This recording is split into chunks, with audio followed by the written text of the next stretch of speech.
segala ketulusan hati kami. Kami merendahkan diri kami Tuhan di hadapan-Mu. Engkau Allah yang hadir di tengah-tengah kami.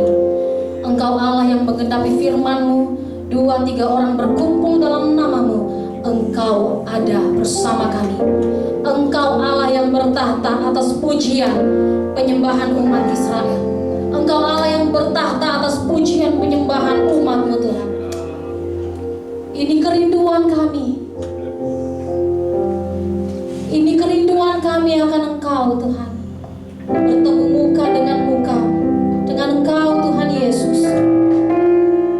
Karena hanya Engkaulah Tuhan yang sanggup memuaskan segala hasrat kami, membangkitkan kami, menyegarkan hati kami yang mungkin sudah kering di hadapan Tuhan, yang mungkin bahkan sudah tawar menjalani kehidupan ini.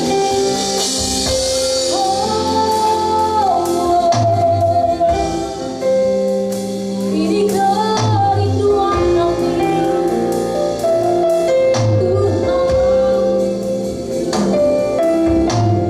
puaskan kami di hadirat-Mu, Yesus.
katakan Tuhan, Engkau Allah yang besar.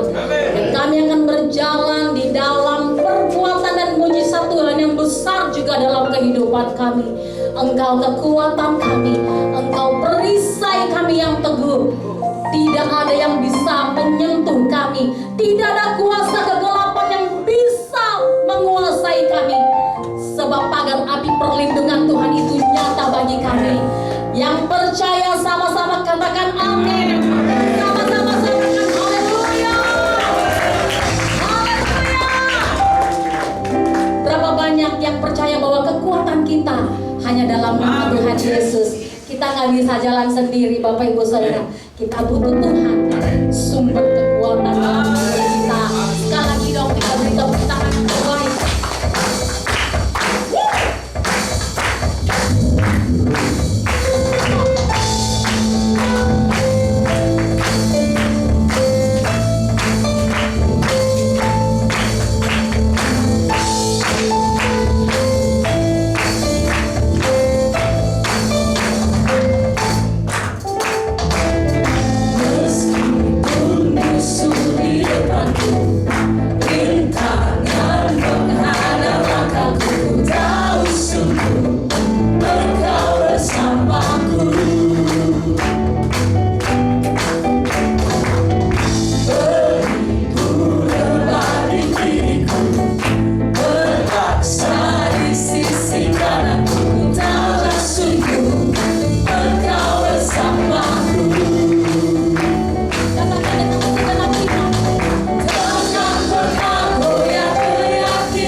tapi kami sedang melakukan satu tindakan profetik.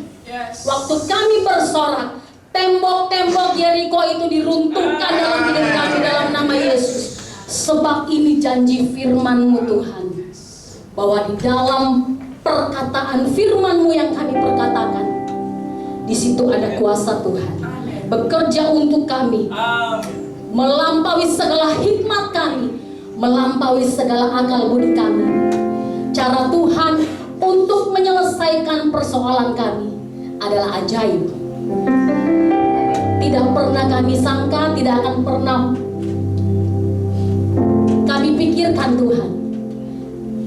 Apa yang tidak pernah timbul di hati kami, apa yang tidak pernah kami dengar, apa yang bahkan belum pernah kami lihat dan kami bayangkan, itu yang Tuhan sediakan bagi setiap kami, umat-Mu yang mengasihi Engkau. Terima kasih Tuhan Yesus. Oh, Ralabashanda. Mari umat yang diberkati Tuhan, silakan kita duduk kembali. Bahwa hari ini adalah minggu ketiga, di mana kita diberikan kesempatan untuk kita memberi persembahan diakonia yang ditujukan untuk kita membantu, menolong teman-teman kita, saudara kita yang berkesusahan.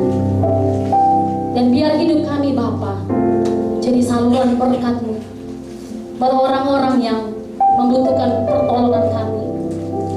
Bahwa untuk itulah Tuhan, Engkau panggil kami menjadi saluran berkat-Mu, menjadi perpanjangan tangan Tuhan, supaya dunia boleh melihat bahwa kami berbeda dengan orang yang tidak mengenal Tuhan. Oh, Ralabashanda. Terpuji nama-Mu Bapa. Mari kita nyanyikan bersama-sama. Engkaulah kekuatanku, tempat perlindunganku, saat badai menerpa. Aku tak akan goyah, aku tak akan goyah, sebab Kau sertaku. Mari sama-sama katakan dari awal, segenap iman kami. Engkaulah kekuatanku, tempat perlindunganku, saat badai menerpa. Aku tak akan goyah, aku takkan goyah, aku tak akan goyah, sebab Kau sertaku. Dan kami angkat tangan kami di hadirat Tuhan. Sejauh langit dari bumi, begitu besarnya kasih-Mu, memenuhi hati kami yang rindu menyembah-Mu, Yesus.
kami datang ke dunia, kami telanjang Tuhan. Demikian juga pada saat kami kembali ke surga, kami gak membawa apa-apa Tuhan. Biar menjadi satu renungan atas setiap kami. Kami gak mengejar apa yang ada, tapi kami fokus sama setiap panggilan Tuhan dalam kehidupan kami. Makasih Bapa buat hari ini. Kau Allah yang baik, Kau Allah yang luar biasa, Kau Allah yang setia. Jalanmu gak dapat diselami Tuhan. Seringkali kami gak mengerti setiap rencana-Mu, rancangan-Mu dalam hidup kami. Tapi satu perkara kami tahu dengan pasti, Engkau Allah yang baik buat setiap kami. Engkau Allah yang gak pernah tinggalkan kami. Engkau Allah yang tidak pernah mengingkari janji-Mu atas setiap kehidupan kami. Engkau Allah yang berjanji dan Engkau pasti menggenapi setiap janji-Mu dalam hidup kami. Engkau Allah yang tidak pernah lalai menepati setiap janji-Mu Tuhan. Oh Rabaya Rabasyana ya Rabaya Rabaya Rabaya Rabasyana ya Rabaya Rabaya Rabaya Rabasyana ya Mu Ilabasyana ya ya ya.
Nama di atas segala nama.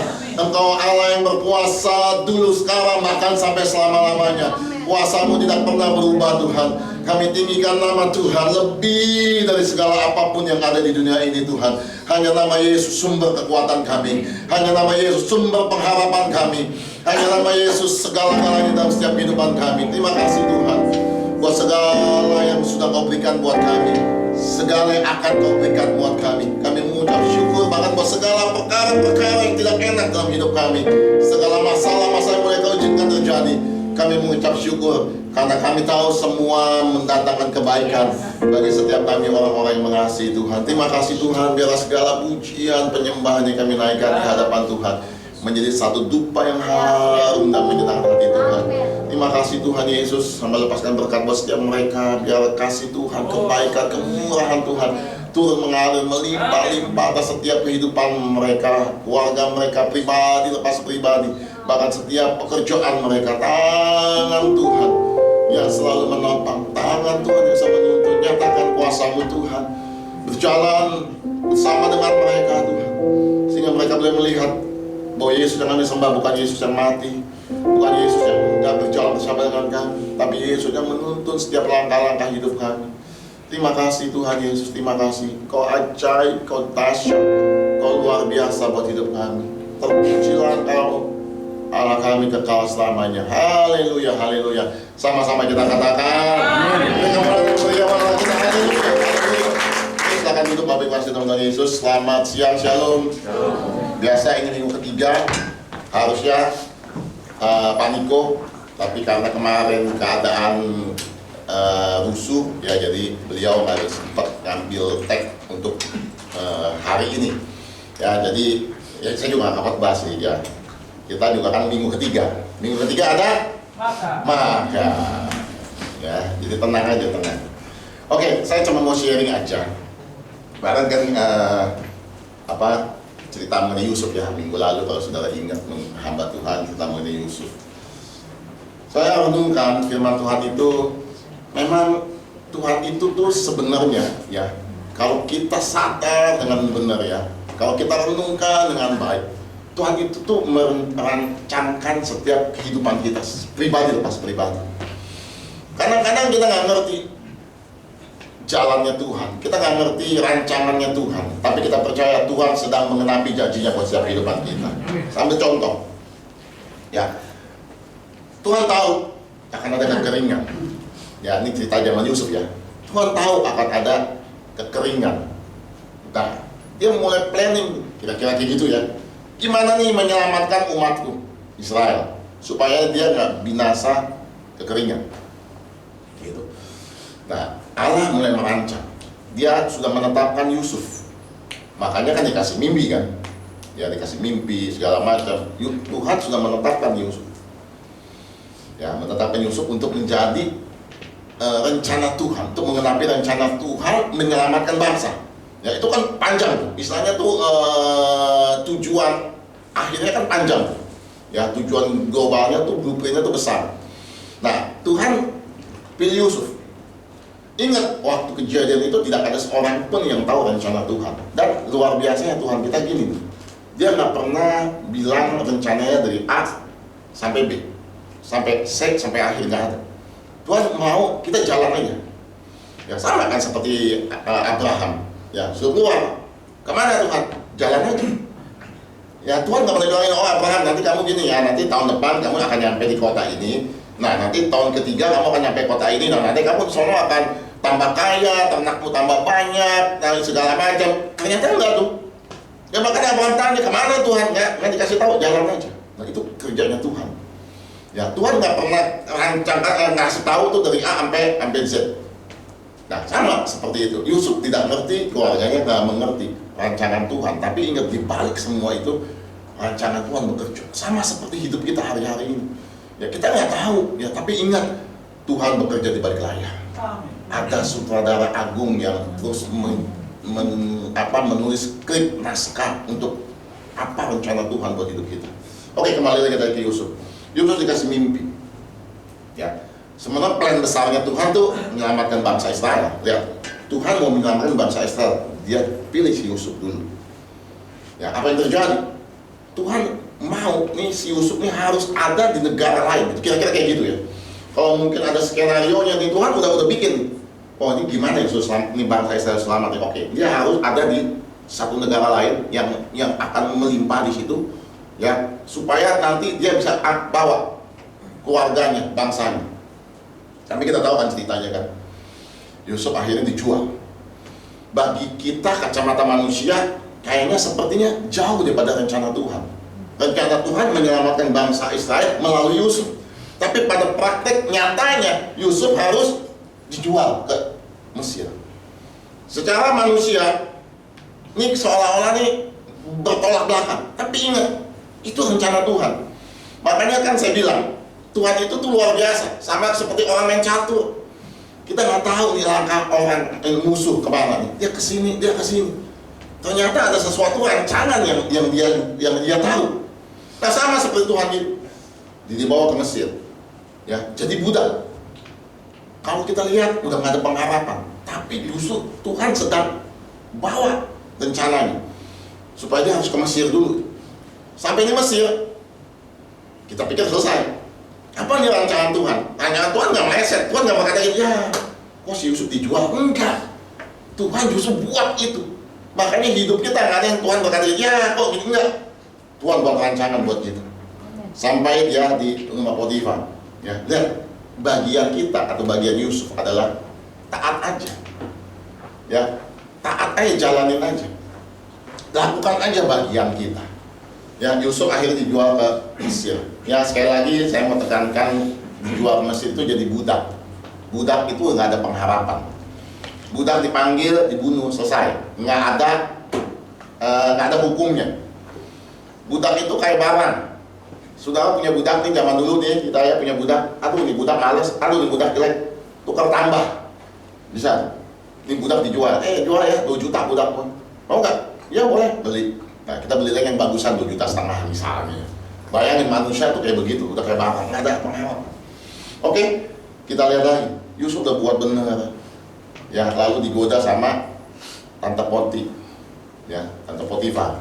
Ingat ya, Potifar itu bukannya raja, tapi istilahnya dia perdana menteri lah, memegang kekuasaan yang lumayan tinggi. Sampai akhirnya dia difitnah, dijeblosin ke penjara. Ya, kalau secara manusia grafiknya turun nih, ya kan? Udah jadi budak, udah di penjara, udah jadi orang, udah gak ada pengharapan. Tapi tahu gak, itu sebenarnya jalan Tuhan, itu rencana Tuhan. Tuhan sedang merancangkan begini kira-kira ya. Ini dia harus ketemu dulu supaya dia bisa ada akses ke raja. Ya bagaimana nih supaya si Yusuf ini punya akses ke raja? Lihat gak kayak permainan sesuatu yang mahakaryanya Tuhan, rancangan mahakarya Tuhan. Dia harus dulu masuk penjara nih. Makanya difitnah dia. Jadi lihat ya, segala sesuatu yang ada di dunia ini itu Tuhan bekerja buat setiap kita, saudara. Makanya bagian kita nggak usah takut. Bagian kita jalanin aja. Ada bagian kita, ada bagian Tuhan. Bagian kita yang kita jalani. Ya, kalau bahasa filosofinya itu namanya dikotomi kendali. Artinya apa? Dikotomi kendali itu artinya gini, ada bagian-bagian tertentu yang kita nggak bisa kendalikan. Nah, itu serahkan sama Tuhan. Contoh, Yusuf dijual, dia nggak bisa kendalikan itu. Yusuf dipenjara, difitnah, dia nggak bisa kendalikan itu. Ya, tapi yang bisa Yusuf kendalikan apa? Dia jaga hati dia tetap lakukan yang terbaik, dia tetap percaya Tuhan. Ya, di penjara dia jadi kepala penjara. Di rumah dia dipercaya sama Potifar untuk menjaga rumahnya. Lihat, Yusuf fokus sama apa yang kita bisa dikendalikan. Yang nggak bisa dikendalikan, kenapa dia di penjara, kenapa dia dibuat, kenapa dia difitnah, kenapa dia segala macam. Itu bukannya bagian kita lagi, saudara. Makanya jangan kadang-kadang kita stres, kadang-kadang kita putus asa karena kita coba kendalikan hal-hal yang nggak bisa kita kendalikan. Betul ya? Kita coba untuk kendalikan hal ini, nggak bisa kita kendalikan ini. Fokus kita adalah fokus sama apa yang kita bisa kendalikan. Jaga hati kita, jaga iman kita, tetap percaya, tetap berdoa, tetap berharap. Ini bagian kita. Nah, bagian yang bisa kendalikan, serahkan sama Tuhan. Ya, Tuhan, saya percaya ini rancangan yang terbaik. Kok baik? Penjara? Kita nggak ngerti. Tapi lihat ya, di balik belakangnya itu ada rencana besar yang luar biasa. Nah, Tuhan rencana gimana nih supaya dia bisa ketemu sama raja? Gimana dia bisa ketemu sama Firaun? Allah rancangan supaya dia masuk lagi ke penjara. Tuh kayak saya bilang, kayak permainan catur, dia masukin lagi ke penjara supaya dia ketemu apa? Juru minum sama juru roti ya, juru minum sama juru roti. Ya supaya dia bisa masuk, ketemu, itu akses. Kenapa juru minum juru roti? Itu orang yang terdekat dengan mana? Sama raja. Dia komunikasi. Raja mau bikin sayur apa, hari ini mau sayur asam nih ya gitu kan. Nah juru makanan tuh kira-kira. Hari ini mau minum anggur ini nih gitu. Nah itu juru minuman. Nah si Yusuf harus ketemu dulu nih sama orang terdekat raja. Lihat gak jalurnya? Tuhan bawa sepertinya turun, tapi bukannya turun. Itu sedang mendekatkan rencana Tuhan. Seringkali bagian-bagian yang terendah dalam kehidupan seseorang, dengar baik-baik, itu sedang mendekatkan rencana Tuhan atas kehidupannya. Saya ulang sekali lagi. Seringkali bagian terendah dalam kehidupan seseorang itu akan jalan lebih dekat lagi kepada rencana Allah. Manusia lihat makin terpuruk, manusia lihat makin gak ada pengharapan, tapi itu jalannya Tuhan. Dan waktu Yusuf masuk penjara, dia ketemu sama juru minuman, juru makanan, itu sedang mendekatkan dia kepada rencana Allah, supaya si Yusuf ketemu sama si raja. Kalau udah ketemu raja, lain bisa perkaranya. Akhirnya kita tahu dia mengartikan juru minuman dan juru roti. Yang satu akhirnya benar digantung, yang satu kembali kerja lagi sama raja. Nah di situ dikatakan 2 tahun Yusuf dilupakan. Kenapa mesti 2 tahun? Itu waktunya Tuhan. The timing gods ya pernah bawa. Ya 2 tahun dia dilupakan. Sampai akhirnya si Firaun mimpi. Ya kan 7 lembu kurus makan lembu gemuk lah dan lain sebagainya. Nah si juru makanannya dia ingat nih. Oh saya juga dulu pernah di mimpi. Nah lihat ya koneksinya. Kalau nggak ada tadi dia ketemu di penjara, nggak ketemu tuh. Makanya itu kayak nyambung kabel ya kalau kita perhatikan baik-baik ya. Ini kita koreksi ini supaya nyambung nih. Ya ketemu. Oh saya ada ketemu nih. Si raja Firaun panggil dia. Ya connect. Ya sebenarnya tuh dari dia difitnah sama Potifar sampai di penjara. Sebenarnya Tuhan cuma mau pertemukan Yusuf sama si Firaun aja. Intinya begitu. Tapi lihat jalannya kan, nggak kita tahu. Begitu ketemu Firaun kasih arti mimpi. Lalu dikasih arti mimpi, oh nanti raja 7 tahun kelimpahan, 7 tahun masa kekeringan. Gimana caranya 7 tahun kita simpan sebanyak-banyaknya 7 tahun untuk menghadapi masa kekeringan. Di situ langsung rencana Tuhan mulai jadi. Yusuf menjadi penguasa, lihat ya. Dari yang ada pengharapan, orang bilang udah gak ada pengharapan ini. Tapi enggak. Waktu orang terendah, Tuhan sedang membawa menuju lebih dekat lagi kepada rencana Tuhan. Makanya lagunya berkata apa? Jalanmu tak terselami oleh setiap hati kami. Terus apa lagi? Namun satu hal ku percaya, ada rencana yang indah. Lihat kan? Itu luar biasa kan? Saya teringat sebuah kisah. Ada nenek-nenek lagi streaming ya, tahu ya streaming ya? Yang masukin benang tuh ya. Ya, apa? Serajut ya?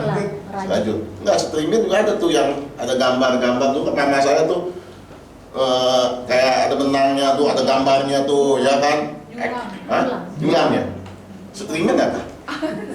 Kok saya tahu kalau streaming? Emang saya gede di Belanda ya? Streaming? Nggak tahu ya?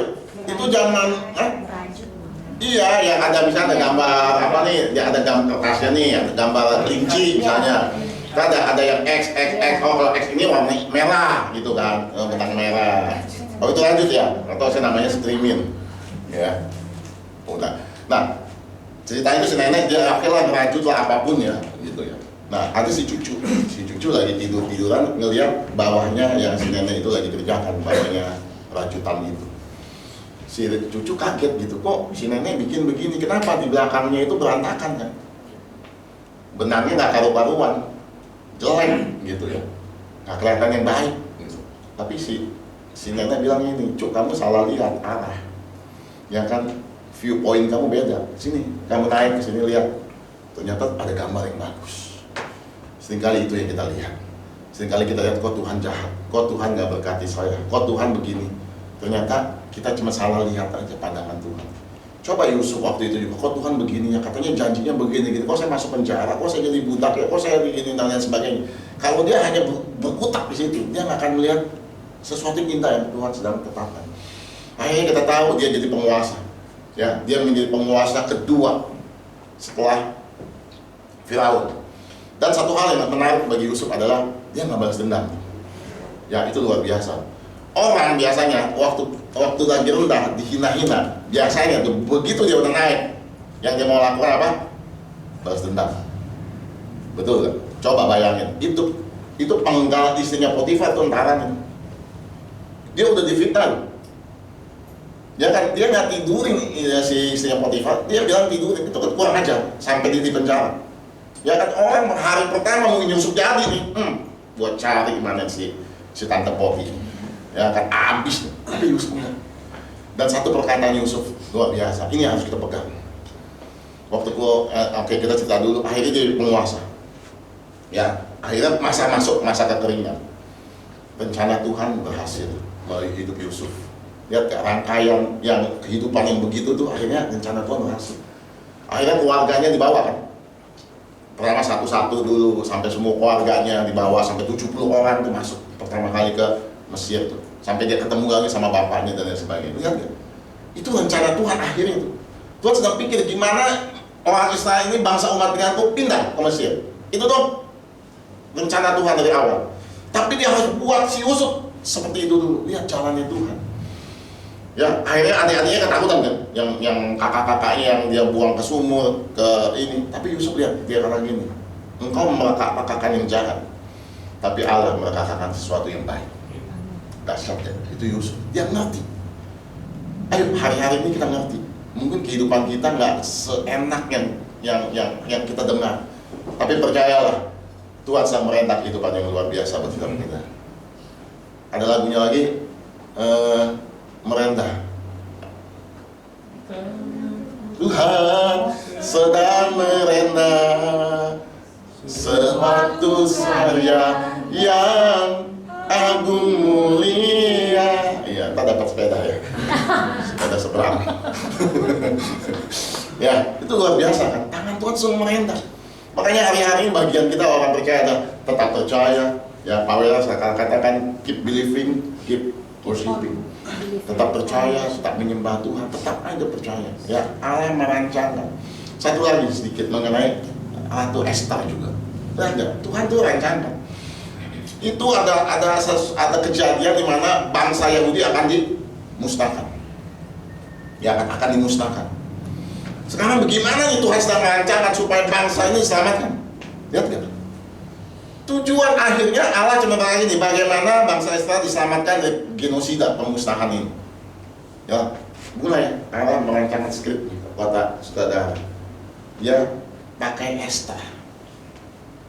Ya, Esther orang Yahudi bisa masuk ke menjadi istrinya Raja Ahasveros yang bukan Yahudi.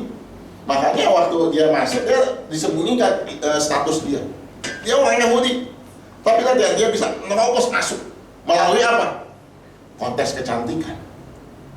Kalau mau dilihat, kan waktu itu kan kita tahu Ratu Wasti ya pertama ya, disuruh datang ke raja, dia tolak. Ya kan, lalu marah kan raja. Ini kata manggil, gimana nih masa istri ratu dipanggil sama raja nggak mau? Udah pecat aja, ganti. Singkat saja pecat.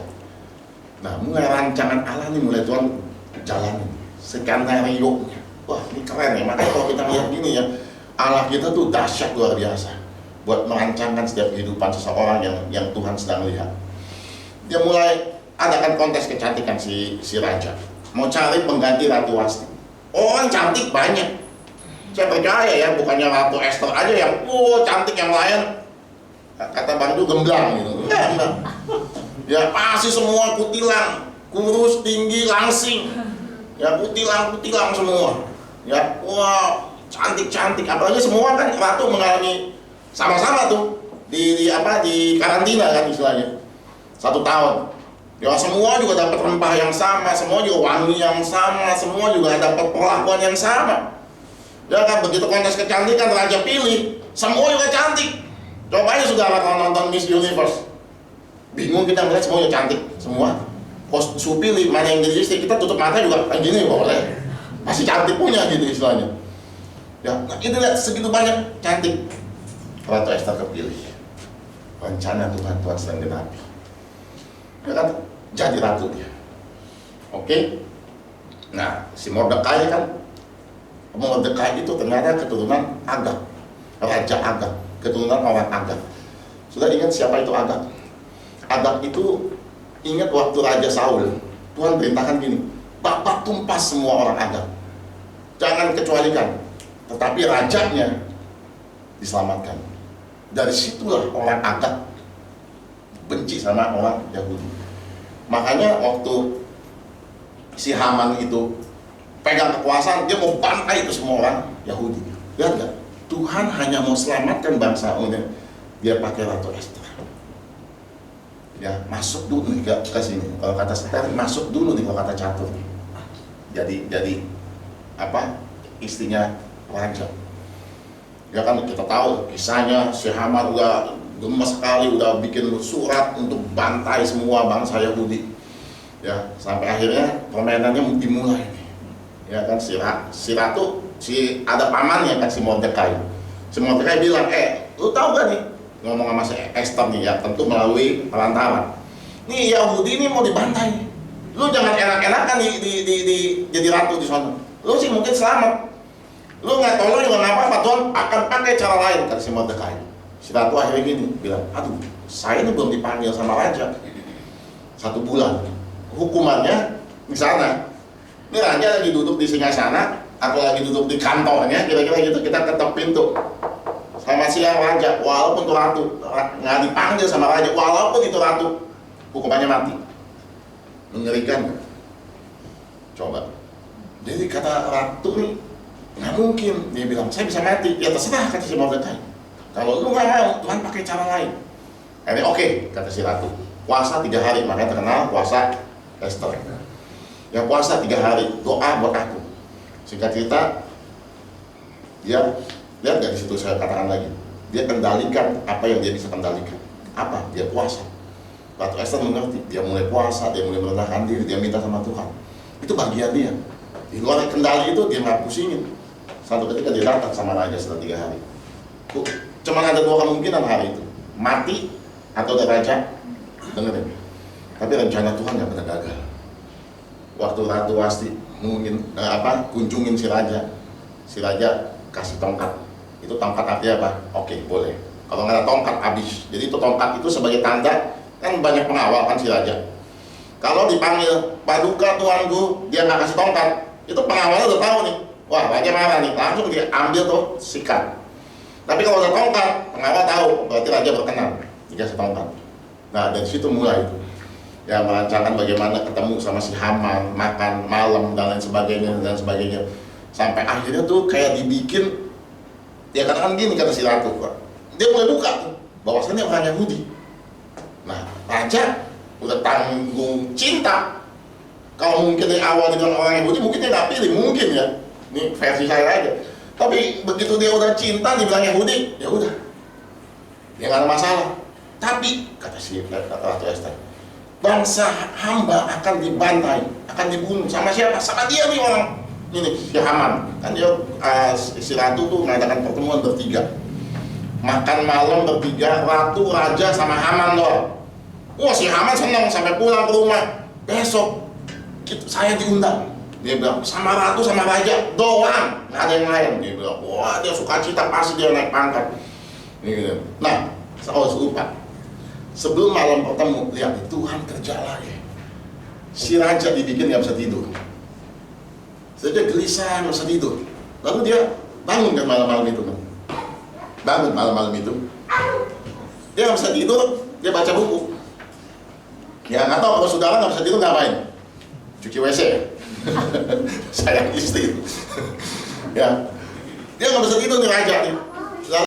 Perpustakaan istilahnya. Ya, jadi itu nggak kira-kira raja-raja kan ada perpustakaan, ada gulungan-gulungan sejarah. Ya kan, waktu dibuka ada 2 orang, saya lupa namanya. Ini nih pernah nyelamatin si raja. Ya, jadi raja dulu udah disepakati mau dibunuh.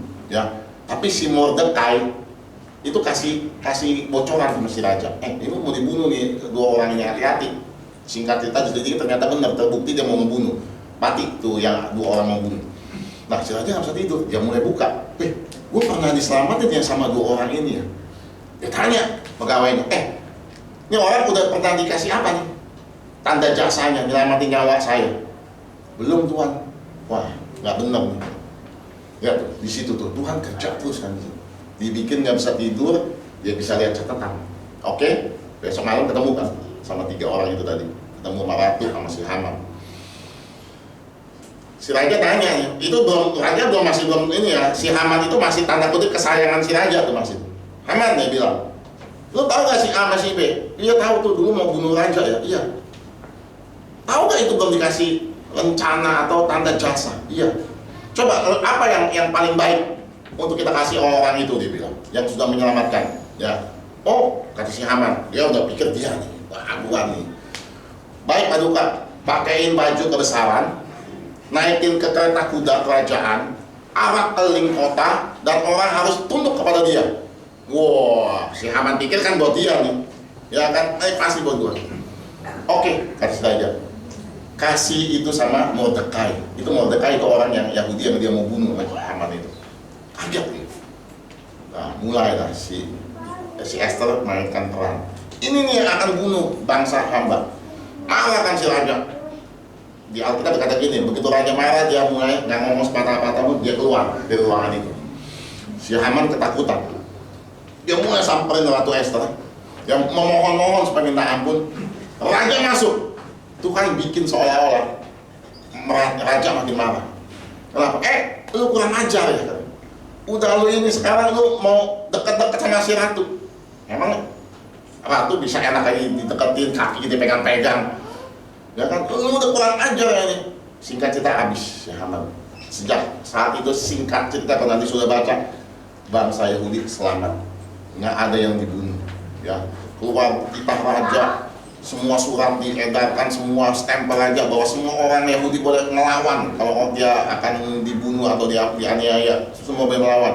Singkat cerita, selamat bangsa Yahudi. Makanya ada hari raya namanya Purim, merayakan kemenangan, merayakan bangsa Yahudi tidak dibinasakan. Lihat, hanya karena dia ingin menyelamatkan satu bangsa, Tuhan atur bagaimana supaya orang Yahudi bisa masuk ke dalam melalui konteks kecantikan. Masuklah Esther, ya kan, dan sebagainya kita lihat. Belum lagi cerita mengenai Daniel, ya bagaimana itu panjang.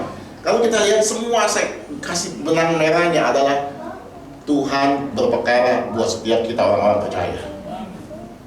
Ya, walaupun kelihatannya nggak baik, walaupun kelihatannya nggak enak, walaupun kelihatannya menakutkan, walaupun kelihatannya nggak ada pengharapan, tapi dengar di situ Tuhan sedang merancangkan sesuatu yang terbaik buat setiap diri kita. Ayo, bagian kita tetap percaya sama Tuhan, bagian kita tetap andalkan Tuhan, dan lihat kemenangan yang Tuhan berikan buat setiap daripada kita. Amin, saudara. Jangan pernah takut, jangan pernah bimbang. Dia merancangkan sesuatu yang terbaik buat kita. Yuk, saya undang pemain musik. Kita akhiri. Oh, haleluya.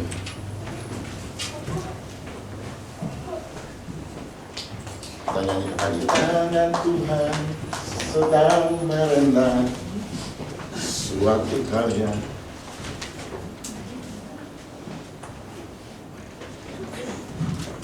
Oh ya.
percayalah dia sedang merenda sesuatu yang baik buat setiap kehidupan kita. Hari lepas hari, nggak ada 1 jam, 1 detik Tuhan nggak merenda kehidupan kita. Yang punya masalah dari mana saudara lihat? Kalau saudara lihat dari bawah, seperti cucu si nenek tadi, kita akan melihat satunya berantakan. Kalau Yusuf melihat dari bawah, keadaannya makin berantakan. Di penjara, difitnah, berantakan, dibuang ke negeri orang, jadi budak, seperti berantakan. Tapi waktu Yusuf melihat dari atas, dia lihat tangan Tuhan sedang merenda sesuatu yang besar. Dia sedang merancangkan untuk menyelamatkan satu bangsa yang besar melalui tangan Yusuf. Ayo saudara, kita nggak tahu apa yang Tuhan sedang merancangkan buat hidup kita pribadi lepas pribadi. Tapi satu perkara yang sangat saya pegang adalah dia merancangkan sesuatu yang besar dalam hidup setiap pribadi kita. Bagian kita tergantung, mau gak kita lihat dari kacamatanya Tuhan, untuk kita tetap percaya melihat rancangan Tuhan yang besar dalam setiap kehidupan kita. Haleluya, haleluya. Tangan Tuhan sedang merenda suatu karya yang agung mulia, saatnya kan tiba nanti, kau lihat pelangi kasih-Nya.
Sedang merajut sesuatu hal yang besar, yang luar biasa, yang indah atas setiap kami Tuhan.